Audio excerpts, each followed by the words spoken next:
شروع کرتی ہوں اللہ کے نام سے جو بڑا مہربان نہایت رحم کرنے والا ہے۔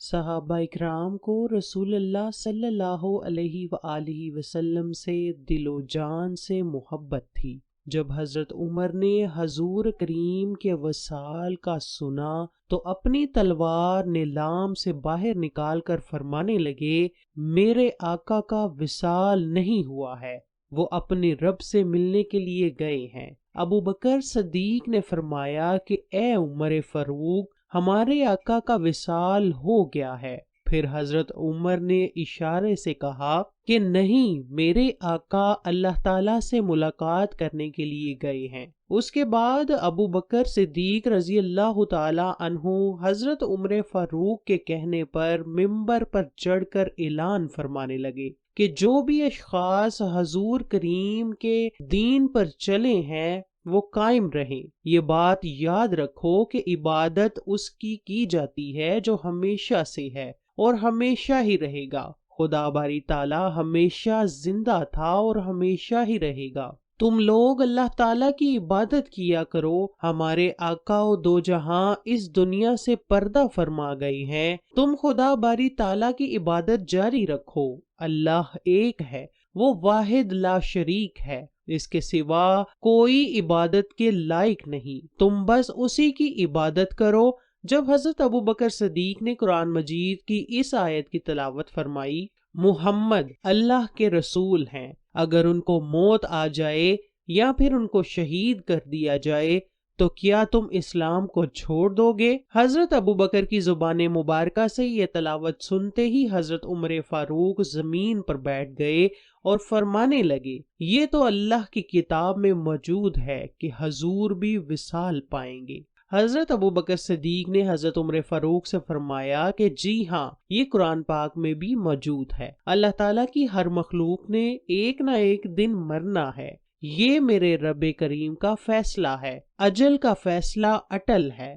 پھر نبی کریم کی تجہیز و تکفین کا وقت آیا تو حضرت فضل ابن عباس اور اسامہ بن زید نے آپ صلی اللہ علیہ وسلم کی میت کے ارد گرد پردہ کیا۔ پھر اوس ابن خولی انصاری پانی کے برتن بھر بھر کر لاتے تھے اور مولا علی اپنے ہاتھوں پر کپڑا چڑھا کر حضور کے جسم مبارک کو دھوتے اور فضل ابن عباس نبی کریم کے جسم مبارک پر پانی ڈالتے رہے اور مولا علی آپ کے جسم کو مسلتے رہے۔ اس طرح رسول اللہ کو غسل دیا گیا۔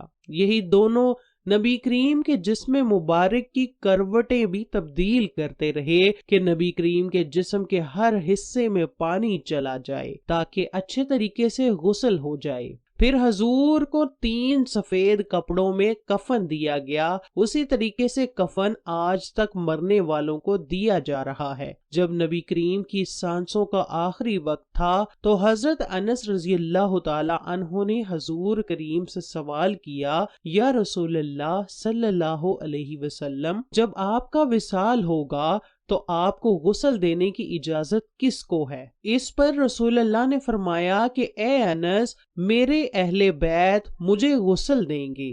یہاں انہی اہل بیت کی بات ہو رہی ہے جو وصال کے وقت حضور کے پاس موجود تھے۔ پھر عرض کی، یا رسول اللہ، آپ کو قبر میں کون اتارے گا؟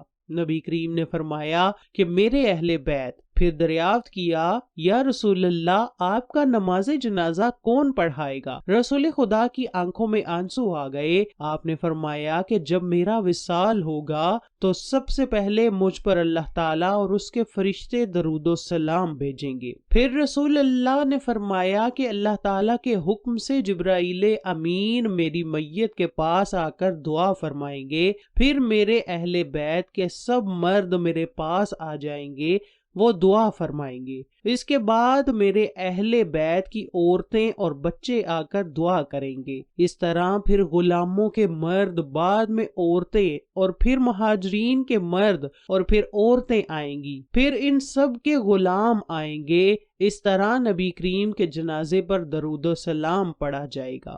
جب نماز جنازہ پڑھائی جائے گی تو آپ کے حکم کے مطابق آپ کے کمرے میں ہی آپ کو دفن کیا جائے گا۔ کیونکہ آپ کا فرمان تھا کہ نبی جہاں وصال پاتا ہے وہیں اس کو دفن کیا جاتا ہے، اسی لیے آپ کو اسی جگہ دفن کیا گیا جس جگہ رسول کریم نے وصال فرمایا تھا۔ اس وقت کے دستور کے مطابق رسول اللہ کی قبر کی کھدائی کروائی گئی۔ جنازہ اس طرح ہوا کہ مولا علی آپ کے حجرے مبارک میں داخل ہو کر فرمانے لگے کہ حضرت محمد صلی اللہ علیہ وآلہ وسلم زندہ تھے، ہم سب کے امام تھے، اس دنیا سے پردہ کر گئے ہیں، پردہ کرنے کے بعد بھی آپ سب کے امام ہیں، ان کا کوئی امام نہیں ہے۔ پھر سب ایک سیدھی قطار میں کھڑے ہو گئے، پہلے مرد حضرات آئے، سب نے حضور کریم پر درود پڑھا، پھر عورتیں آتی گئیں اور نبی کریم پر درود و سلام پڑھتی گئیں،